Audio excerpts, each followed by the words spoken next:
धेमाजि जिल्लानि सिमेन्ट सापरि हालामनि सिङाव थानाय सेनं हसं गामिनि लाइमोन आफादनि बानजायनायाव 22 आरो 23 एप्रिल खालाराव साननैनि हाबाफारिजों गाजा गोमजायै सेनं हसं गामिनि थानसालियाव खुंगा 17 बोसोरारि बैसागु बिदाय फोरबो खुंदों। बे बैसागु बिदाय फोरबोजों लोब्बा लाखिनानै गिबि सानखालि गेलेमु बादायलायनाय, थुनलाइयारि बादायलायनाय, हारिमु बादायलायनाय हाबाफारि लानाय जादों। सेनं हसं गामिनि लाइमोन आफादनि बानजायनायाव खुंफुंजानाय खुंगा 17 बोसोरारि बैसागु बिदाय फोरबोनि गेवलां मेलाव गाहाय आलासि महरै नुजाथिफैदों एहेमबाराय बाथौ इंलिस स्कुलनि गोरायुं बिदेश्वर दैमारि, माननि आलासि महरै नुजाथिफैदों अरुणाचल हादरसानि फालांगिरि लोगोसे समाज सिबियारि रेखार्डये। गेवलां मेलनि बेखेवगिरि आलासि महरै बाहागो लादों पश्चिम जनाय कलेजनि बिबुंगोरा प्रबिन बसुमतारी बिथाङा। बे बिदाय फोरबोआव सेनं हसं गामिनि गासै रायजो राजाफोरजों लोगोसे सेनं हसं गामि, मागुरमारि आरो सेरेन बर' गामिनि गासै रायजो राजाफ्रा बाहागो लानायखौ नुनो मोन्दों।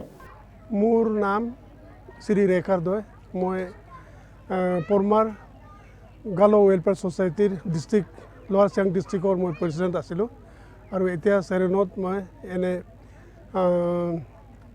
एनजिओत माने सोशल वर्कार हिसापे मैं आसो और मोर गाँवतो हल सेरेन हेतु हसंगर काखते आसे मुक आज इयात बिहुर बिदाय बुली हसंगर राइजे मातिसे मैं आइसो।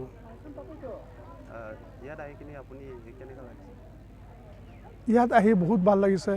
হসংগৰ ৰাইজে ইমান ধুনীয়াকৈ বিহুৰ বিদায় দিছে, মোকো মান সন্মান কৰি মাতিছে। ইয়াত আমাৰ তেখেতৰ নিচিনা আমাৰ বয়সস্থ মানুহ আৰু আমাৰ ছাৰৰ নিচিনা জ্ঞানী মানুহ প্ৰিন্সিপাল ছাৰ আহি আমাৰ গোটেই ৰাইজ কমিটিয়ে ইয়াত হসংগত এই বিহু বিদায়টো পাতি আমি বহুত আনন্দ মানালোঁ আৰু বহুত ভাল লাগিছে। কমিউনিটি আৰু আপোনাৰ লগত যেটো ৰিলেশনশিপ ইয়াৰ বিষয়ে আপুনি কি ক'ব? হয়, ক'বলৈ বহুত আছে। আজিৰ পৰা মাত্ৰ নহয়, যেতিয়াৰ পৰা এই হসং বা এই চিমেণ্ট চাপৰি এৰিয়াত আমাৰ বড়ো সমাজে আহি ইষ্টাব্লিছ হৈ গ'ল, তেতিয়াৰ পৰা আমাৰ চেৰেন গাঁৱটোতো অৱশ্যে বহুত পুৰণি গাঁও হয়। তেতিয়া নেপা আছিলে, তাৰপিছত অৰুণাচল হৈ গ'ল। আমাৰ সেই চাইডৰ যিটো আমি গালো মানুহ চেৰেনৰ আদি মানুহ, আমি ইয়াত থাকি বড়ো সমাজ আৰু আমাৰ চেৰেন গাঁৱৰ যিটো সমাজ আজিলৈকে মিলা প্ৰীতিৰে আছে। যদিও বড়ো যদিও অৰুণাচলী, কিন্তু আমাৰ মাজত একটাও মিছ আণ্ডাৰষ্টেণ্ডিং নাথাকে। যিকোনো কামত আমাৰ আণ্ডাৰষ্টেণ্ডিঙত চলে, আলোচনাৰ মাজেদি যিকোনো কাম কৰে। আমি কাজিয়া কেতিয়াও নকৰোঁ। আমি কেতিয়াও অৰুণাচল অসমৰ বিবাদ সীমা বিবাদতো আমাৰ মাজত কেতিয়াও ফাইট নহয়, মিছ আণ্ডাৰষ্টেণ্ডিং কেতিয়া নহয়। ইভেন আমাৰ গাঁৱত কিবা একটা লাষ্ট ইয়াৰ আমাৰ গাঁৱত একটা ফায়াৰ এক্সিডেণ্ট হৈ গ'ল। গোটেই হসংৰ ডেকা ল'ৰাবিলাক ৰাইজে আহি আমাৰ তাত সহায় কৰিবলৈ আহিছে।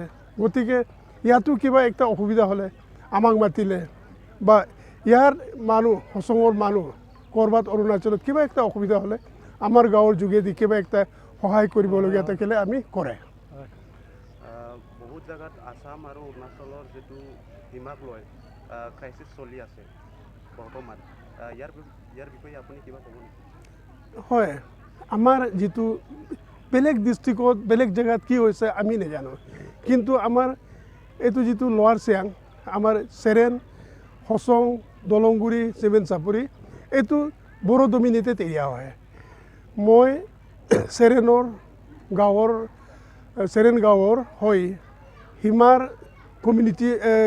কমিটিৰ মই চেয়াৰমেন হয়। গতিকে আমি ইয়াৰ ৰাইজৰ বড়ো সমাজক আমি আলোচনা কৰি ওচৰ চুবুৰীয়া হিচাপে আমি এইটো হ'ব লাগে বুলি আমি আলোচনা কৰি লিখি কৰি অলৰেডি গভৰ্ণমেণ্টক ছাবমিট কৰা হৈছে। আমাৰ মিছ আণ্ডাৰষ্টেণ্ডিং একো নাই। जोंनि सेनं हसं लाइमोन आफादनि बानजायनायाव आंखौ खुंगा 17थि बैसागु बादाय फोरबोनि बानजायनि आफादगिरि महरै आंखौ आफादगिरि सायख'नायलाय आं आफादगिरिखौ आजावना लानानै जोंनि बे बैसागु बादाय फोरबोखौ खुङै जों 17थि जाबोबाय। बेखौ जोङो गिबि गायसननायानो जाहैबाय 2007 मायथाइयाव जोङो गिबियै जों गायसनग्रोनाय जादोंमोन बे बैसागु बादाय फोरबोखौ लाइमोन आफादनिफ्राय। जों दिनै खुङै खुंगा 17थि 2 बोसोरारि बैसागु बादाय फोरबोखौ खुंफुंनो हानायनि थाखाय आङो जोबोद गोजोननाय मोन्दों। बेवहाय जोंखौ गोबां मदद होफैदों। जोंनि बेहाय जों बैसागु बादाय फोरबोखौ गोबां हाबाफारि लानानै जों खुंफुंनाय जादों। जेरैहाय जोङो गेलेनाय बादायलायनाय होदों। बे गेलेनाय बादायलायनायाव जोङो खारनाय बादायलायनाय होदों। लोगोसेयैनो लाइमोन हान्जानि भलिबल गेलेनाय होदों। बोराइ हान्जानि भलिबल गेलेनाय बादायलायनाय होदों। लोगोसेयैनो दिरुं बोलायनाय जों बादायलायनाय होदों। आरोबाव जों बे बैसागु बादाय फोरबोआव जों थुनलाइयारि आयदाफोर लाफादेरदों। लोगोसे बे थुनलाइयारि आयदायाव जोङो उन्दै फरायसुला फरायसुलिफोरनि खन्थाइ आवरायनाय आरो बाथ्रा दान्थेलायनाय, सोंलु सोंनाय बेफोरबायदि गोबां हाबाफारि लानानै जोङो थुनलाइयारि आयदाखौबो जों सोसनफानाय जादों। लोगोसेयैनो आरोबाव बेवहाय जोङो बैसागु हारिमु आयदाखौ बादायलायनाय लानाय जादों। बेवहाय जोङो बैसागु राजा, बैसागु रानि आरो उन्दैफोरनि खुंग्रि, बैसागु खुंग्रि मोसानायबो जों बादायलायनाय लादों। बेवहाय बिदिनो गोबां हाबाफारि लानानै जों बे बैसागु बादाय फोरबोखौ खुंफुङै दिनै 17थि बैसागु बादाय फोरबो बेखौ जों खुंफुंनो हाबाय। बेवहाय दिनै जोंहा जोबथा सान। बे जोबथा सानाव जोङो गाहाय आलासि महरै जों हांख्रायनानै लाबोदोंमोन जोंनि सिमेन्ट आन्चलिकनि सिङाव थानाय हामबाराय बाथौ इंलिश स्कुलनि बिबुंगोरा गाहाय प्रिन्सिपाल सार बिद्येश्वर सार। बिथाङाबो जोंनि खावलायनाय लेखा जोंनि बे बैसागु बादाय फोरबोआव नुजाथिफैनानै जोंनि गामिनि लाइमोन सेंग्रा सिख्लानो गोबां मोजां गियान होलांबाय। बेनि थाखाय आं बिथांखौ साबायखर बावो।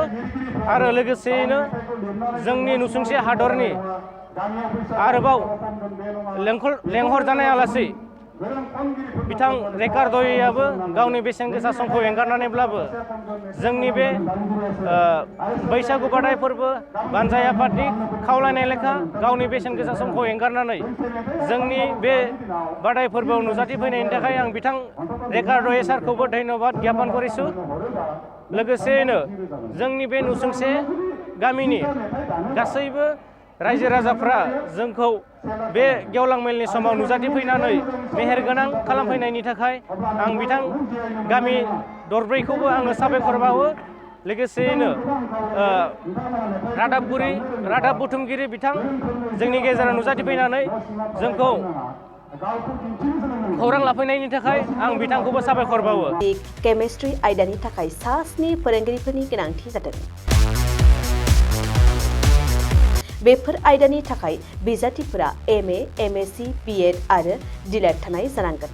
लोगोसेयैनो सायख'जानाय बिजाथिफोरनो दानबान्थाखौ 10 निफ्राय 20,000 रां, 10 निफ्राय 30,000 रां आरो 8 निफ्राय 14,000 रां होनाय जागोन।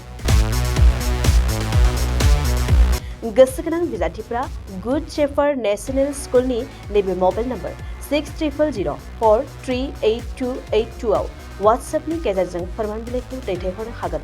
नङाब्ला नैबे मबाइल नम्बर 7086283946 आव थोंजोङै कल खालामनानै सुलाद लानो हागोन। बिजाथिफोरा गावनि फोरमान बिलाइखौ थाबैनो दैथायहरनांगोन आरो फैगौ 9 एप्रिलाव बिजाथिफोरनि आनजाद जागोन।